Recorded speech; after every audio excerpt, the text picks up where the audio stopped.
Okay, good morning, everyone, and welcome to the Using Preferences and Consent to Get the Right Results webinar. This is hosted today in partnership with Didomi. My name is Melanie Bronson, and I'm going to be your host for this morning's webinar. So let me start by running through a couple of housekeeping points. The first thing you may have noticed is that your name has changed format, and we are trying to put everybody in a format of first name and company name.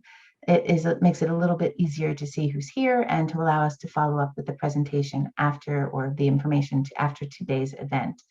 If your name is not easily identifiable, you will receive a message in the chat that will ask for you to help identifying who you are, so that you can see how the chat works, and also so you can see who you're spending part of the morning with. I'm putting a quick question, some of you have seen it already, in the chat. Please take a second to reply and let us know where you are joining us from. And that way you can see a little number pops up on the screen and that there's a message waiting for you. If there's a message that is for you specifically, it will also pop up there and you can let us know who you are if maybe your name came in as a code or something along those lines. Okay, well, it looks like we've got people from France and the UK and Berlin and Amsterdam and Barcelona and Liverpool and all over the place, and Berlin and loads of places now. So thank you so much for participating. Feel free to keep adding that to the list.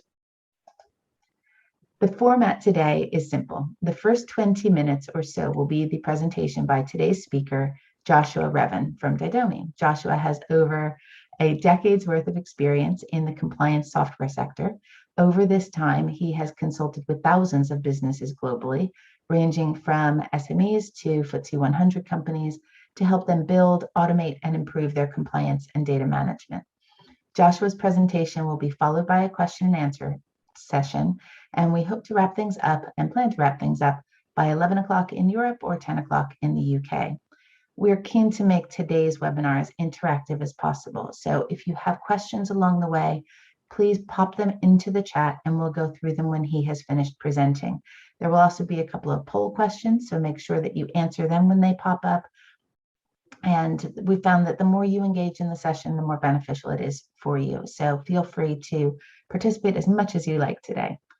You can also use the chat facility to message me about anything else. If you can't see the slides or you can't hear what the presenter is saying, whatever it is, I'll do my best to help you out.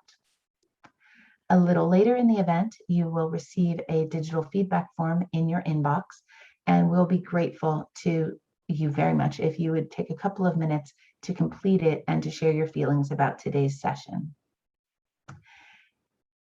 Okay, so one last thing that I have for you before we get started is that in addition to today's webinar, we have quite a few virtual and in-person events and webinars coming up over the next 2 months.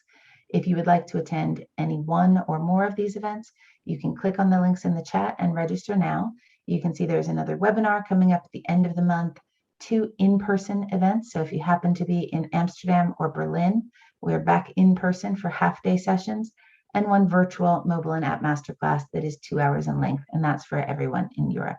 So there's a lot coming up. Make sure you don't miss out and register for any of those that suit your fancy. That's it for me for now. So over to you, Joshua. Thanks very much, Melanie. Thanks for the introduction. Good morning, everybody. I hope everybody's well, got coffee in hand and ready to start the day. So look, Melanie's quite accurately said I've got about a decade's worth of experience in the compliance sector. Doesn't mean I will know every single point. The reason I'm caveating it is because you sent through a raft of questions beforehand, and some of them even I had to go away and just double check on. So look, today we're going to try and answer every question that you've been thinking about in regards to preference and compliance. If I miss anything or anything gets through the gaps, or you remember something after the presentation, which tends to happen to me quite a lot, feel free to drop me a line afterwards. We'll provide contact information so that you can get those questions answered in due time. Okay, fantastic. So I'm going to jump straight into sharing the presentation today. So although I'm actually a enterprise sales director, I'm actually going to be trying as much as possible to avoid having a discussion about sorry, let me just bring this up, about sales. So I'm going to try and very much make this an education piece, because there's nothing worse than having a meeting with a salesman who is just trying to sell to you the entire time. Okay. So there's my picture before I had children, when I was much younger and much less wrinkled. So as I said, like, I'm sales director for Didomi, and what we're really trying to do is we're really trying to educate as many businesses, as many C-suite individuals about why consent and preference should matter to them and their businesses. And we believe that preference and privacy and that type of control for the end user and the consumer should be at the core of your strategy. So we're going to get a little bit into Didomi, and then we're going to get into the fact finding side of things. So the problem statement I wanted to look at today, and I think a lot of people here will be possibly trying to understand this, is how consent and privacy actually equals revenue. So I've gone away and got some information here, some statistics of different market research that's been conducted over the last couple of years into what the impact is and why on earth you should really care about it. My favorite one is actually the Data and Marketing Organization 2020, which is at the bottom right hand of your screen. I think that the statistics around that, if you just have a quick scan of that whilst you're here, I think they're pretty compelling. My favorite one is the increase in customer database size by 52%. I think everybody on the call here would like to increase their customer database by 52%. I think that would be a rational thought. But there is a lot of compelling information out there to actually say that doing consent correctly and really having a real focus on it is a very healthy way of driving brand trust and eventually revenue. We can see at the moment that the likes of Apple have invested quite heavily in that with the new iPhone, very much making it front and center. If you've all seen the adverts of lots of people walking after a single individual, and then when they click the cookie enablement to disable it, they all disappear. So I think it's quite a powerful message, and I think that consumers are very receptive to it at the moment. I have to be very clear that there are slight different nuances in data protection amongst the group today that are attending this webinar. I know that a couple of questions were asked about the UK's divergence away from GDPR, what the impact of that will be. We just don't know at the moment. So we're currently adopting what's known as UK GDPR, which is in essence a facsimile of GDPR as it stands today. There will be changes. However, I think that having a global approach is the best attitude towards consent. I think if you want to be dealing with just more than the UK, you need to be considering this regardless of market changes in the UK. And for the rest of our European brethren, GDPR is GDPR. It's not going away. If anything, rules and restrictions are going to get tighter. We're actually a French-based company, and I'll just move on to the next slide about us. So we're a French-based company, and our founders, Roman and Jawad, came up with the idea of managing privacy and consent based on the increasing restrictions in France. France is, I would consider, a global leader in terms of the level of control around consent and privacy. I think that's very much a cultural thing, but it seems to be that most of Europe is now trying to pick up those standards. We will see if the UK does that in the long run, but it seems to be that the message and the overarching vision is to give more control, not less, to the end users. And actually, we can see globally that there has been a shift towards that with the introduction of the CCPA, which is in essence the California Data Protection Act. So consent's a big deal, becoming more important, and it's becoming more important to your consumers. So it's getting harder to ignore. In terms of Didomi, we're currently managing about 165,000 websites and apps where our CMP or PMP, which is consent management platform, and preference management platform is being deployed. We've got some very notable brands, which I'll come on to in a minute, but we've got quite a long-standing and well-established client base in the consent and the preference management sector. So we know what we're talking about. We tend to employ people that have been in compliance for a long time, like myself, 10 odd years. It makes sense, right, to have skilled people behind you. We don't deviate into other areas. We are very much focused on consent and building that trust up for you and your clients. And then just an idea, I'll just leave this up for a second. It's not boastful, I don't think. I think it's just an accurate representation of the type of people that we work with. And hopefully some of you on the call after this will want to have a conversation, and perhaps we'll also be able to add you to that list. But I think one of the more noticeable names on there that's recently joined is Harrods. It's an interesting one to have on board. I appreciate that not everybody is in that space on the call, but go and have a look at their website. It'll give you an idea of what the current status quo is. I think a couple of people asked of good examples and bad examples and how to benchmark. I think the best way to benchmark is just go and look at what your competitors are doing. Don't worry, there's like 40 to 45% of the market are not even looking into this. So you want a competitive edge, it's a very easy way to get that. Okay. So enough of the salesy pitch, as hard as that is for me as a salesman. We're going to move on to the data-driven side of things. This is very much the education piece that I wanted to highlight. So it is a survey that we conducted with another company called Securus.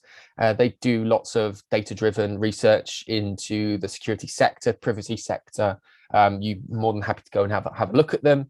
But we worked with them quite closely to try and do a weighted survey. You can see the description at the bottom of here, to represent the adult population across Europe and their buying habits. Are they affected by privacy? Is it a big deal to them? Because I think that's what most people want to understand today is it a big deal? How can I solve this problem? And then how can I actually generate revenue out of it? So it's fairly recent. It's sort of middle / post-COVID, depending on where you are in the world. So I think it's a fair representation of the new digital drive that we now have, in terms of consumers wanting to buy products or services. This will be available at the end of the call. So we will be able to give you the link. You can download this, you can take it away, you can look at it some more, you can have a conversation internally. But I do want to go through it today to make sure that the critical points are conveyed and that you walk away with a better understanding of why this is important and how to take the next steps. Okay.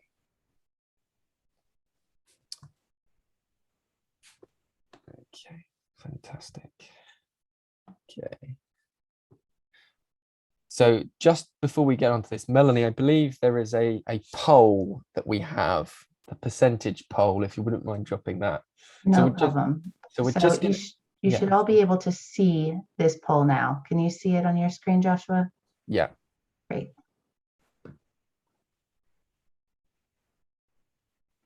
We'll just give it a few seconds for people to be able to respond.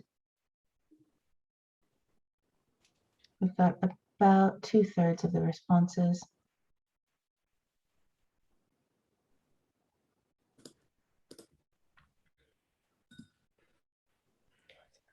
Okay, I think that's about it, everybody. Okay, perfect. Thank you all for doing that poll. So that was just to give me an idea of what your expectations are. So, okay, I don't know whether or not this is informed by your current statistics or if this is just your idea of sentiment around possibly how we'd be able to help. It seems to be a lot of people are saying 65% and 45%. So I won't take it personally, but it's actually 95%. So that's something for you to think about in terms of how we can help you moving forward. But I just thought that was worthwhile discussing the percentages, because we're going to be talking a lot about percentages now in terms of the fact finding that was uncovered from the survey. Okay. So it started off looking at the idea of purchasing and how purchasing affects or is affected by privacy. And so you can see the 4 main geographical locations that we looked into. And as I mentioned earlier on, France is very much a gold standard, if you will, of a nation that's taken privacy at its core throughout compliance rulings and actually culturally. And you can see that with the amount of individuals out of the sample size that were really focused on what are my privacy concerns, what are my privacy rights, do I want to buy from somebody if they're going to be selling my data on or be overusing third-party cookies or whatever it might be.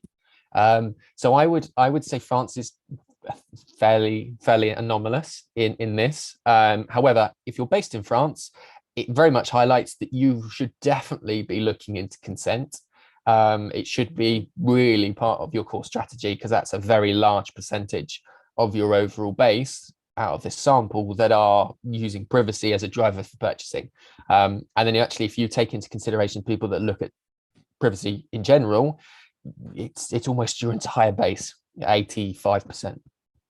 So I think that speaks for itself. But if we're looking at Great Britain, Ireland, and Germany, who are all less critical of consent, you can see that it's still 20% or over are great deal. And I would say great deal is they will make a very definitive yes or no on whether or not they buy from you a service or a product.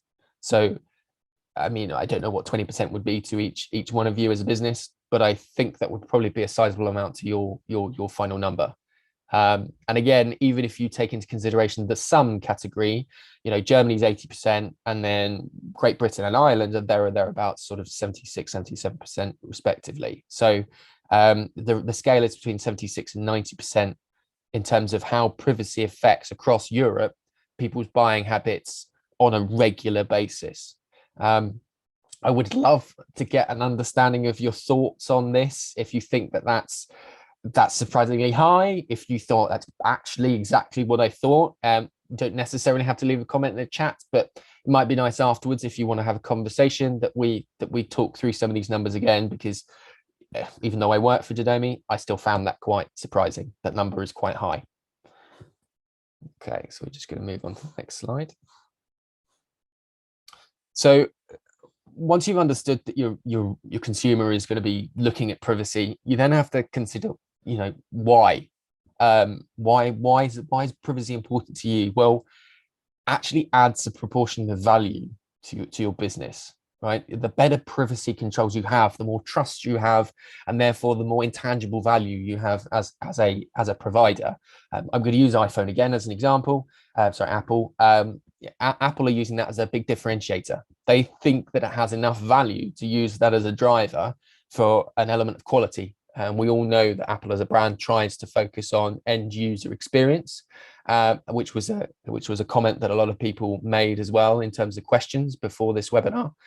So I think that the privacy aspect, the value of that is it could be exponential depending on the market that you're in and how badly or how well other people in your market are currently positioning this. You can see here again on the graphs that it's relatively high. It's, you know, 35 to 41%. So over a third of consumers consider better privacy more important than a lower price. So I don't know if there are many people on here that have been looking at pricing strategies to help stay competitive, but perhaps rather than cutting off your nose to spite your face, you look at maybe adding value rather than taking it away from your product and reducing your margin. I think that would be something that everybody would want to do on the call. But the most interesting thing on here, if there's anybody based in Ireland on the call, the fact that the Irish are very much privacy driven, sorry, over actual final bottom line cost, which is interesting. But again, it's a third of your base would pay the same or more if you had better privacy structure set up. So they value that a lot higher than most consumer services or product vendors would realize currently. Okay. So there's going to be a running theme. It's very much a case of you're looking to develop that brand trust. You're looking to develop that value. So again, Ireland are leading the pack in terms of the importance of good privacy information for trusting a brand. I think that there are probably examples as consumers that we can all relate to where you've felt that certain something in terms of when you want to buy from someone. So it tends to be, is the product good quality? Is it good value for money? And then it's that joie de vivre. It's that sensation you get from buying, right? People buy certain premium products because there is a trust. The example I would use is you would buy a German car because you understand that there is value in the fact that you trust that it's made well. The German engineering standards are high. The very same application can be used for privacy. If you trust a brand's privacy controls and how they're going to handle your data, you're going to tend to pay more. You see that as a quality metric rather than just a quantity metric. So 85% in Ireland that's a very, very high metric. Even in the UK, where I'd say we're fairly skeptical about trust, it's nearly 80%.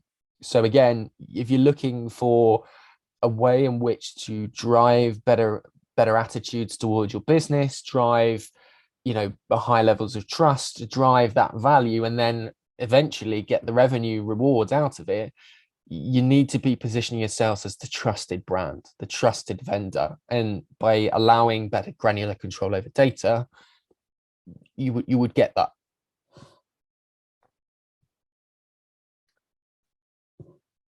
So again, good privacy attracts, poor privacy is going to repel. So if you're looking again at these bits of data, you can see that my favorite column actually is decided not to go through with a purchase you intended to make because of concerns about privacy. The middle column, just for reference for everybody, you can see again Ireland once again leading the pack, very, very high level of trust. But you look at France, the UK, Germany's a little bit behind in this category. Not really sure as to why. We haven't done further research into that since this study, but we will investigate this again for posterity.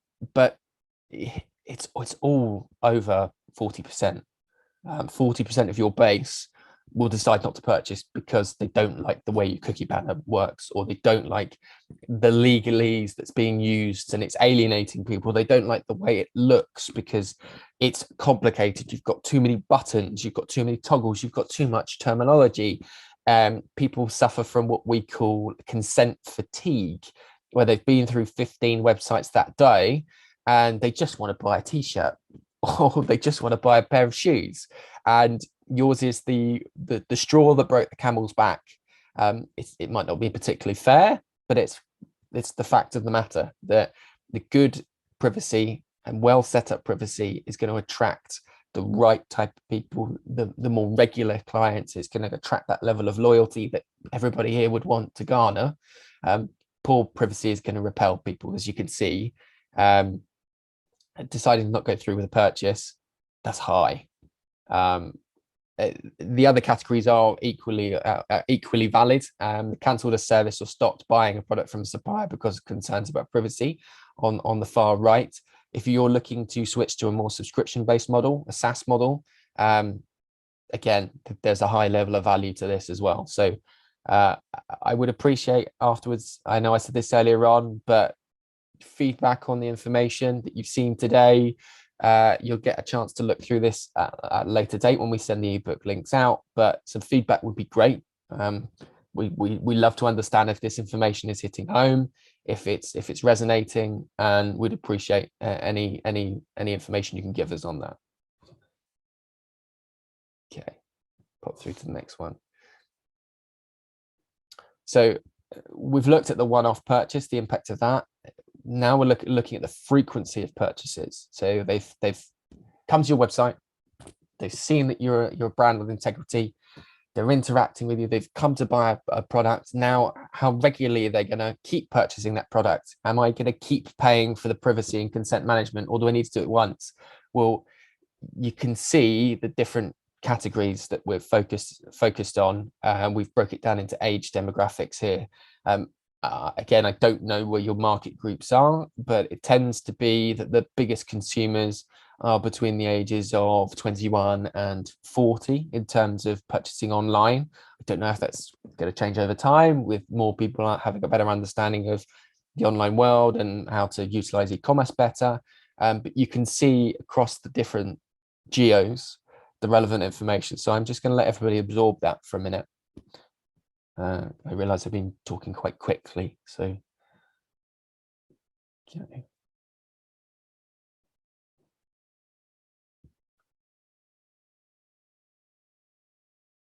So I think Great Britain's the one that's the anomaly, I would reckon in this. Oh, sorry, apologies. In this instance, purely on the dip around the 45 to 54 bracket.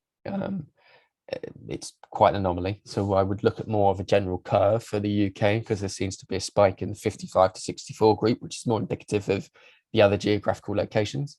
But I think if you look at sort of Ireland and Germany, you get an idea of sort of the mean of those graphs, and you can see that it's still quite a high proportion of those that are frequently looking at privacy. I think that's the big takeaway. It tends to be greater in the younger demographics. Again, something for you to consider. We can have more discussions afterwards about what your specific demographic is for your product or services. But I think this is useful to understand, who, once you've got them on board as a client, be it for a subscription service or otherwise, is going to keep coming back, and why they're going to keep coming back.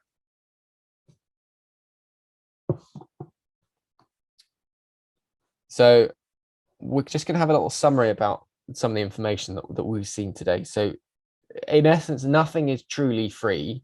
Your customers are going to be willing to pay you for products and services, but their expectation has changed over the last couple of years. It's very much evolved into, I still want a high level of service. I still want good value. I still want the good sensation that I get from buying. But that also now involves, I don't want you to sell my data on. Now, you can all sort of raise a fist angrily towards Facebook with the Cambridge Analytica scandal, which I think spurred a lot of people to start looking at privacy and start taking it quite seriously, including, I can include myself in that category. They expect you not to use their data in an underhand way. Now, what that looks like for each person, I don't know, but the best that you can do is make it as visible and as clear and as understandable. I'm running out of descriptive words. You just have to make it accessible. You have to make sure, and this is the second point, you have to make sure that consent is, you don't want to shove it in people's faces all the time. But over the decade that I've been working in compliance, the biggest thing is people tend to dislike a compliance change or dislike regulation if they can't understand it or can't utilize it. And the same applies for the consumer. If they can't understand it and they can't utilize it to maintain their privacy, then they'll do what most people do. They rub their hands with it and walk away. But unfortunately, in that instance, the rubbing the hands and walking away is your brand. They're walking away from you as a provider. So if you make it clear and understandable with a real positive direct effect to them, i.e. they can see what's going on, you're going to get a lot better traction. You're going to get a lot better levels of return purchases, and you're going to also get that holy grail of really good word of mouth. I'm going to use a personal example of a company that I think does a fantastic job at the moment of giving consent, and that's Orange. So I'm actually a user of Orange. They're a client of ours, but before they were a client of ours, they were very much focused on the idea of making sure that the end user was happy, that I was happy with everything. It's the first time I've been part of as a consumer of a company where they've called me up to value my opinion on how they should handle privacy. I was part of one of the surveys about how they should handle my data. I probably wouldn't look elsewhere. I'm sure there were other providers that are cheaper. I've been a Vodafone user in the past. It's just the way I feel as a consumer. So it really is important. I've got a real life example for myself. I really do hope that this information has hit home. And one thing I will say is that if you've currently done nothing, it may not be that detrimental. But if you've done nothing and you find out that your privacy setup is poor, which it may be for quite a lot of people on this call, that's actually going to be pushing people away. Whether you appreciate that or not, that's going to be pushing people away for the aforementioned reasons. So I don't really think it's something that you can sit on your laurels and just ignore. Again, happy to have a conversation with you about how I can help out and how Didomi can help out with the tools that we've got. but it's really something that you all need to be looking into if you're not already. And I would garner from some of the questions that most of you are, but some of you might not be. And so we're just going to leave it on this final pointer, and then we're going to do another quick poll just after this, just to make sure everybody's mental juices are still going, and I haven't made you all fall asleep talking about compliance for the last 20 minutes or so. But compliance plus the experience equals trust. I think that's very clear from what I've been saying this morning, or at least I hope it is. If it isn't, then I failed miserably. But you can see here there are real statistics from other third parties. Again, I quite like the data privacy feedback loop 2020, this top right one. There seems to be a lot of 88%. So it's obviously just the right number, but 88% of consumers are frustrated by the fact that they don't have control over their personal data, and they wish the process were easier. If that's you in your business and you think it's poor, there is a way to solve it. Again, please feel free to speak to me afterwards. I'm sure there are going to be lots of questions asked after this, and I'll do my best to answer all of them. Again, I've only had 10 years of experience in compliance, so if I don't know something, I will go away and I'll go find it out for you. But look, thank you very much for your time. Very last point is we're actually holding a summit on the 7th of October. I appreciate that's only in a couple of days, so it might be a bit short notice with your diaries. But we've got Brittany Kaiser, which I mentioned earlier on, Cambridge Analytica. So she's going to be spilling the beans on how she went about whistleblowing, what drove her to do it, why she felt morally compelled. If you've not seen her speak before, she's very compelling, very interesting lady. And then we've got Seth Godin as well. So any marketeers here should know who Seth is. Seth is, it says marketing visionary. He's just very good at marketing. He's a very sophisticated marketeer, very well spoken, very knowledgeable. So they're only two of the keynote speakers. We've got a raft of others across privacy and compliance.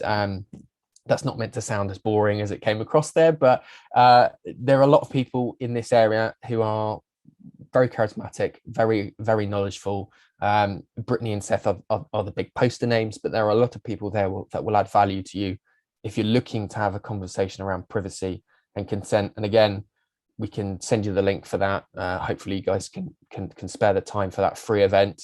It's virtual as well, so we'd love to have you come along.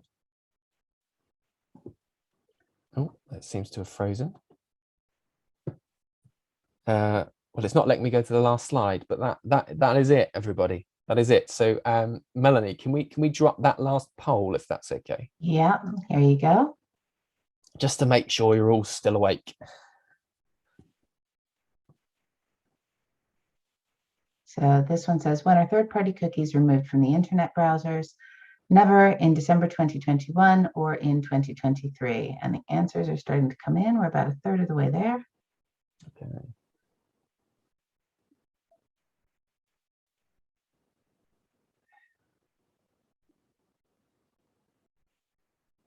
Okay, it looks like the responses are slowing down now, so we can end the poll. Okay. Okay, that's interesting. So 50% of people that answered were correct. It's in 2023, and it's actually, I think it's probably a little bit unfair just saying internet browsers. So Google are going to be sunsetting, I believe is the phrase they use, cookies. So third-party cookies in particular. So that's the ones that generate you ad revenue. I implore you to go and have a look at the difference between first and third-party cookies, or have a conversation with me afterwards. It's absolutely fine. But I think it's a very big driver from a marketing standpoint. You're going to lose a big chunk of possible revenue. So Google cover about 64% of the browser market. So it's a huge chunk of the market. Now, Google are doing this because they want to drive people to a product called Google Sandbox, which in essence is a untested environment to help you go to Google more. for your advertising requirements. So it's a little bit of a strong arming tactic, but it's too late. They own 64% of the market. People will have to still invest in them. Mozilla, Safari, and if we all still remember things like Bing and Internet Explorer, they represent a very small portion of the market. So, and they're not as heavily invested and as stable as Google. So I would say that an understanding of when cookies are going to be sunsetted is really important. It shouldn't be the only thing you're focused on, but you need to get a consent tool in place to manage the consent, because when cookies go, you're going to be in a real tough bind to be able to get that quality data on the end user. If that's something that you value, you need to have something in place beforehand to manage that. So Joshua, if you are ready to move on, we've got some questions waiting in the chat. Perfect. Just before we do, if you want to have a bigger box to look at to see Joshua's face instead of a tiny one, you can click in the top right-hand corner of your screen where it says View, and then I would suggest you click on Speaker View, and that will give you a bigger person to look at instead of tiny boxes. So that might be helpful for you. The first question that has come in from the chat is from Talia from Global Blue, and it is, do you have consent rates for outside of the EU and Europe, or even kind of general comment on it? Hi, Talia. Yeah, we do. I don't have them on me, but we do. We've got clients all over the world. So this has been quite Europe specific, purely on the basis of this tends to be attended by a lot of people based in Europe. So I do apologize for the lack of global granularity.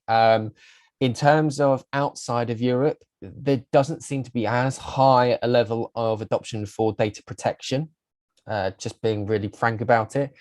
However, the UK, and Oliver Dowden in particular has mentioned that as part of our exit from the UK, from Europe, we're going to be looking very much at partnering with Australia, countries in South America, Korea, I think Japan as well. So what will naturally happen is probably some of the UK standards will dip in some areas, but the other countries will have to raise their standard so that there is a happy median between the two. So if you're not based in the UK and you're based in one of those main countries that I mentioned, you're going to find that there's going to be a natural sentiment of change towards more privacy control, not less. So I would take this as, again, somebody asked about benchmarking. I would take this as a benchmarking opportunity to say, look, this is the gold standard. If people aren't doing this in our geographical location, let's use it as an advantage.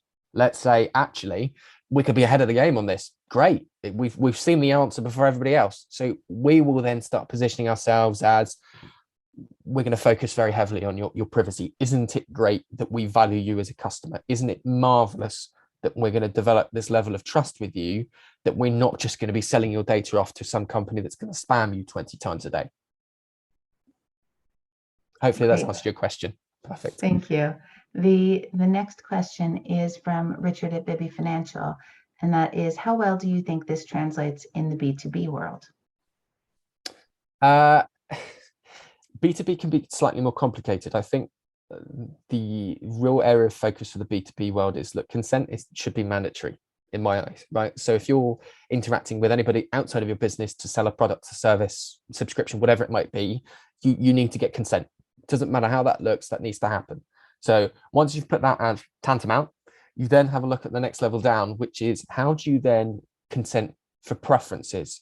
So currently dealing with a B2B wholesaler for, they deal with other independent shops and they sell them products and services. It's like a buying group. And the biggest thing for them is that being able to manage the preferences around the types of businesses that they're dealing with and the types of product groups that they want to see. So consent at the front end is just first part of the story. The next part is, I've consented to interact with you, for you to use my data, but I'm then saying my preferences are shoes, hats, carpets, etc. So that granular control actually will make you look a lot more trustworthy. If you're a B2B vendor, you're saying, I'm not going to start marketing to you about office chairs and printers.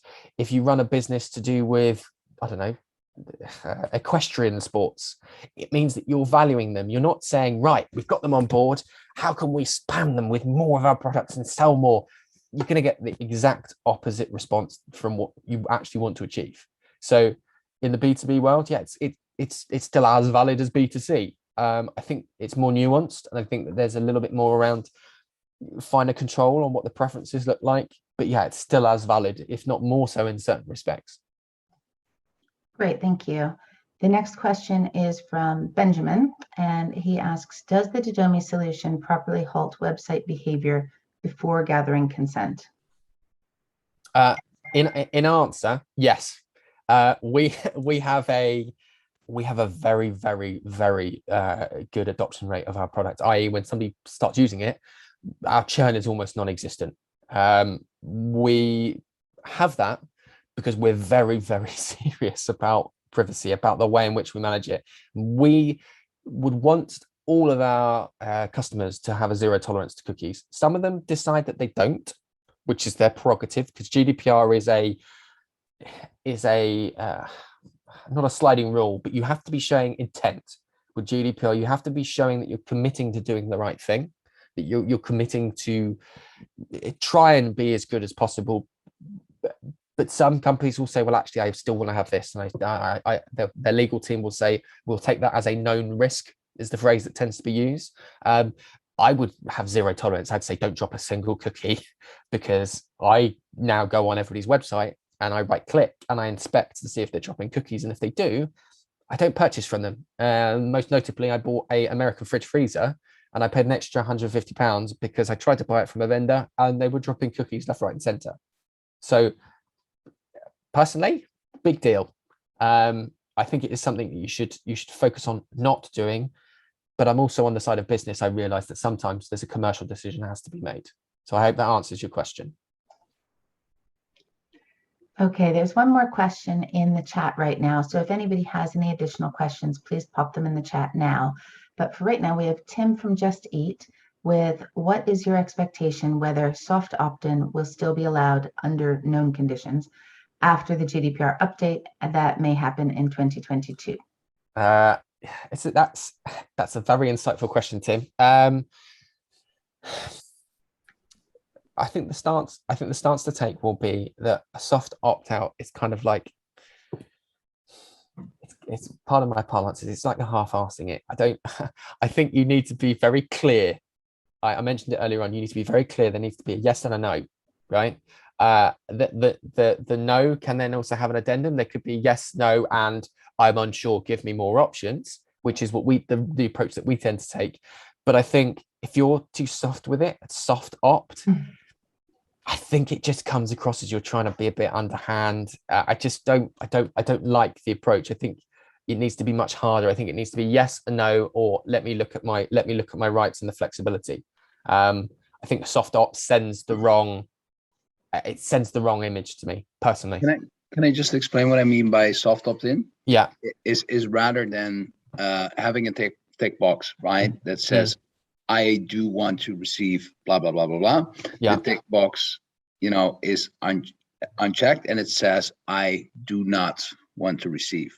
Typically, you see with the second approach that the percentage of customer that doesn't click and therefore is soft opt-in is higher than the first active consent approach, right? Well, I know there are a lot of pros and cons, but when speaking to legal advisors, there's this tendency of expectation that the second approach of having an I do not box will probably not be allowed anymore under GDPR. And yeah, so thank you for the clarity on it. I'm still going to stick with the same stance. I think it looks rubbish. I think when you have, it's like when somebody says I'm not going to do something, first of all, it garners a level of confusion, which based on the conversation we've had with all the statistics, if you want to develop really good brand trust, and I've used your services before, if you want to have real clarity, you want to have people coming back and not going to Deliveroo or whatever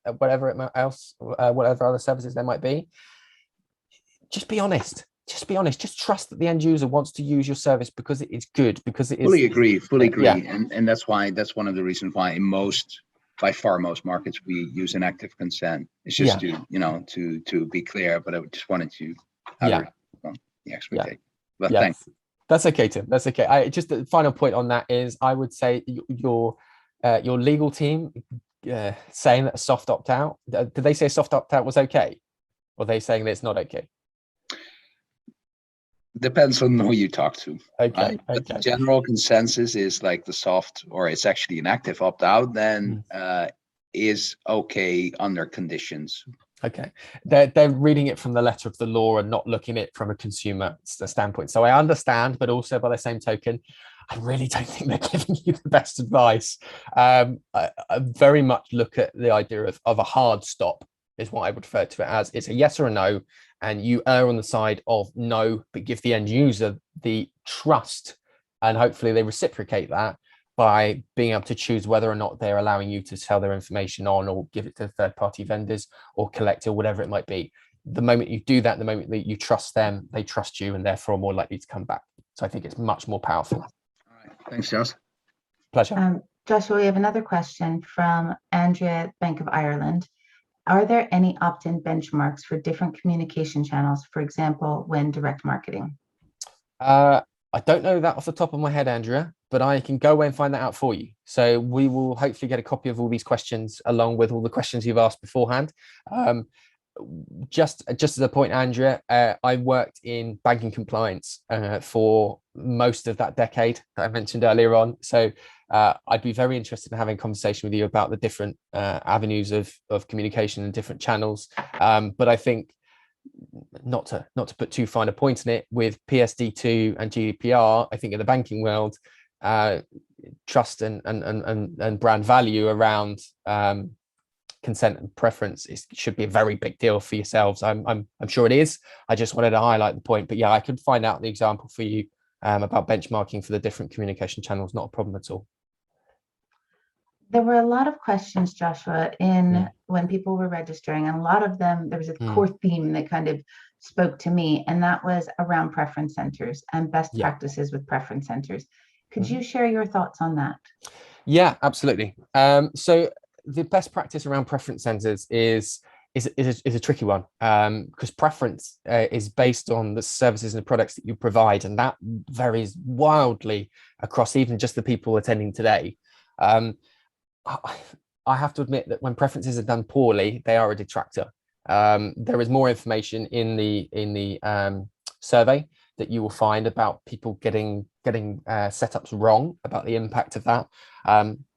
Preference center is quite new in terms of how people are aware of it and what they're doing with it currently. So there is absolutely no panic to be rushing to the doors to try and get something sorted to have a competitive edge. If you have a conversation now, you're already ahead of most people. The implementation of a preference center is, in essence, you're trying to allow consent to be given on a granular basis to further a level of embedded trust with you as a brand, to allow you to have specifics around people's buying tendencies and habits. So you need to view it as very much a commercial activity, less so than the front end consent piece. It's very much a case of saying, we've got these 200 products or services or subscriptions or whatever it might be. I want to understand what you want to buy from us, what you want to consent for us to market to you about, what you want to be seeing more regularly on your ad banners. What is your predilection? What is your preference? What do you want? And so in terms of setup, if that's the main question that's been asking, it does vary. I tend to find more generic categories work better in terms of people opting in. It gives you a more broader approach from a commercial perspective. And a good example of that is we work with Decathlon and in France, and they have generalized categories around dance, leisure activities,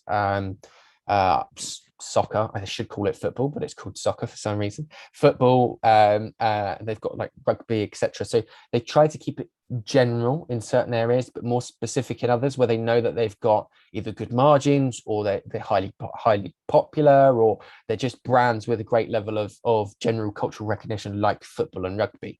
right? But that level of overview, I think, would be enough. But what it does, more importantly, not just the setup. I think the setup is something that can be configured to you and can be put in, and it can be put in at the front end, or it can be put in at the back end, or an afterthought. It doesn't matter too much where that sits within the journey. It matters that you're asking the question. It matters that you're valuing the end user enough to say, we're not going to spam you. And in fact, we're not going to spam you, and we want to know what you want to buy from us, because you've come to us, you've trusted us enough for the process. What should we be communicating to you about?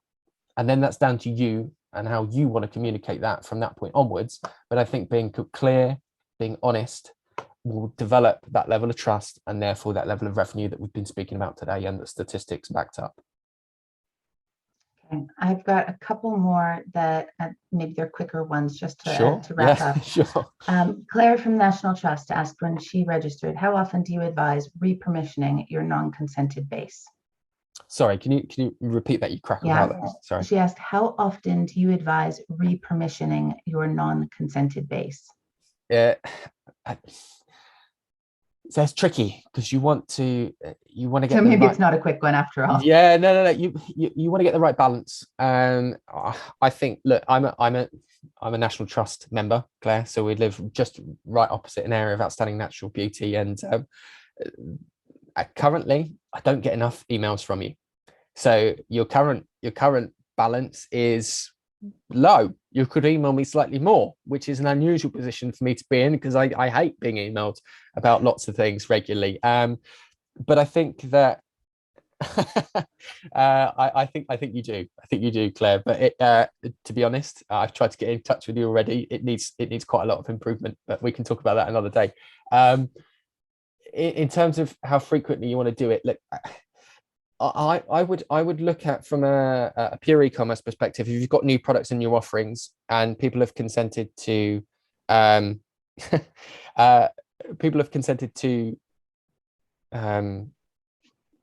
let me stop that train again. Sorry, I was looking at the chat at the same time. I'm male. I'm not very good at multitasking. You want to be informing them when things of value come up. So that's a very difficult thing for me to say, because you're probably thinking, well, they should value everything that we've got, right? Every time we do an apple picking thing at, I don't know, a local castle, or if we want to do something like I don't know, a car boot sale at another venue, you want to be able to add value as much as possible. I think cherry picking on the right things is important. But if all fails, I think a default is once a quarter. I think once a quarter is fair. That's not over spamming people, but it's just giving you a chance to just give them a little nudge to say, hey, it's been another quarter, do you want to consent? But again, something we can have a discussion about. I think it should vary business to business, but once a quarter is fair. I think that's not spamming. I think that's a fair amount of emails. Great, thank you. And then finally, this one was actually my favorite of all the questions, and it's from Javier at Global Blue, and it was, how can making mandatory marketing consent backfire on you? Or what to watch out for, I suppose. Yeah, it can't backfire. I'm not trying to be flippant, but I think it's very difficult to look at a compliance change or compliance restriction and think it's not benefiting me or the business. I mean, it serves a purpose, right? So you can either choose to say, it's going to ruin my life and it's making it a lot harder for me or whatever. But that's like whacking your head against a great big brick wall. You've got to take the perspective of, this is here, this change has occurred. It is for the betterment of me as an individual. Forget about how you fit within a business. Yeah. You have to see it as a positive thing, right? So choose to embrace that. Choose to say, great, there's a compliance thing out there. I want to piggyback on it as much as possible and show that I'm leaning into it. If you do that, it's no different from somebody as a startup finding a trend in the market. It's no different from finding a gap, a chink in somebody's armor to say that's the way to go. That's the approach to take. I understand what you're saying.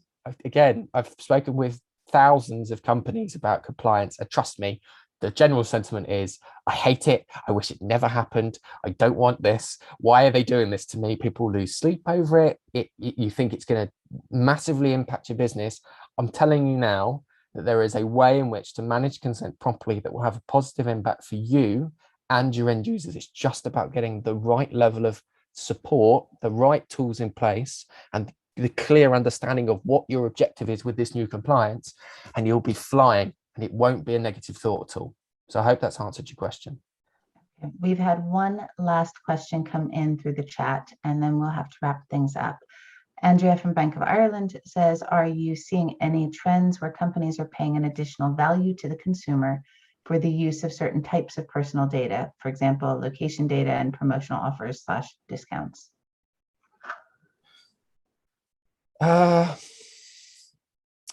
We've, if I'm understanding this correctly, are you saying that you want to adding value to the consumer for use of certain types of personal data?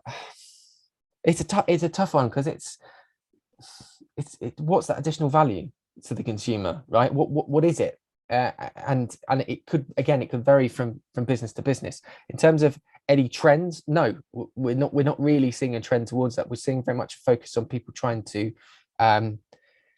I understand you're trying to still hold on to some of the data, and I respect that, and I get that, and I understand from a commercial perspective. But I think to focus on that is not missing the point, but you're trying to find a clever way around it, right? I think any trend in this area in terms of trying to find additional value to then get more of their information back is the wrong message. That might be an afterthought further down the line. Because this is all still quite new and a lot of people are only just starting to adopt this properly. I think that those trends, if they are starting, are very, very small. I think your first approach should be, how do we manage the privacy consent first? Let's get that right. Then once we've got to that point, we're then looking at privacy consent and preference. Once you've got to that point of understanding it from first interaction through to the preference management, then you say, okay, now we're in a position to say, what should we try and do to get that extra data? What should we try and do to garner a little bit of extra? What you'll probably find is that when you start going down that route and offering discounts or offering promotions to people to get that data, you'll find that it will degrade your brand trust and brand value. And as a bank, I think that that's possibly one of the most important things to have. Based on my experience, it should be the thing that you want to preserve above all else, because you're housing people's money, you're handling people's lives, in essence, putting it bluntly. So I understand why you've asked the question. There aren't that many emerging trends at the moment. I think the biggest focus is get consent right first, get preference right first, and then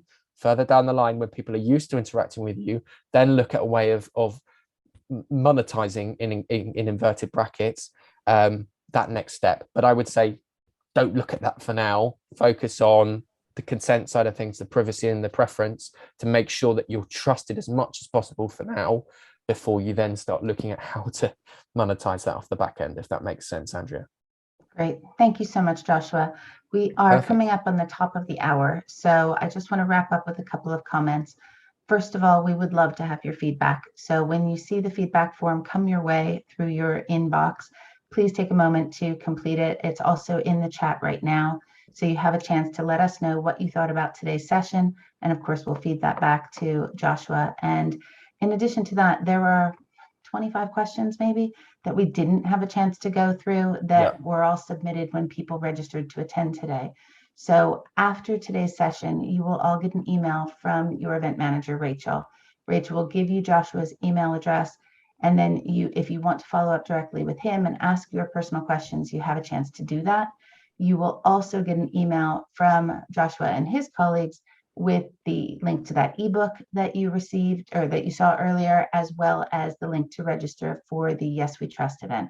So be on the lookout. There'll be a couple of things headed your way in your inbox. And Joshua, thank you so much for your expertise and sharing your insights today. And thank you to all of you. You know, even an hour is a big chunk of time nowadays. So we really thank you for your time today, and we look forward to seeing you at an event again soon. Take care, everybody. Bye-bye. Cheers. Bye. Thank you. Thanks.